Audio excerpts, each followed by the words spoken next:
என்னது, பல்லவர்கள் கட்டின கோயில்ல ராஜராஜ சோழனோட கல்வெட்டா? என்னங்க சொல்றீங்கன்னா உண்மைதாங்க. இந்த கடற்கரை கோயில் மகாபலிபுரத்தில் இருக்கக்கூடிய கோயில் ராஜசிம்ம பல்லவனால 7ஆம் நூற்றாண்டுல கட்டப்பட்டது. ஆனா ராஜராஜ சோழன் கிபி 10ஆம் நூற்றாண்டுல தான் பிறக்கிறான். கிட்டத்தட்ட 300 ஆண்டு காலம் இடைவெளி இருக்கு. அப்புறம் எப்படி பல்லவர் கோயில்ல சோழனுடைய கல்வெட்டுன்னு கேக்குறீங்களா? ராஜராஜ சோழன் அரியணை ஏறிய பிறகு தன்னுடைய சிறப்பான ஆட்சியில உலகம் முழுமைக்கும் சுற்றுப்பயணம் மேற்கொள்றாரு.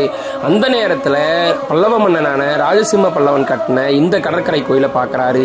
இந்த கோயிலுடைய பிரமிப்பு ராஜராஜ சோழனுக்கு அவ்வளவு அற்புதமா இருந்திருக்குங்க.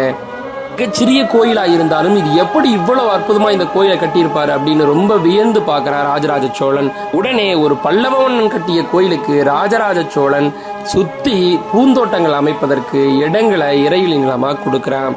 அதுக்கு உண்டான ஆதாரம் மாமல்லபுரம் கடற்கரை கோயில்லையே இன்னும் இருக்கு. அந்த கல்வெட்டை தான் நீங்க இப்ப பாத்துக்கிட்டு இருக்கீங்க.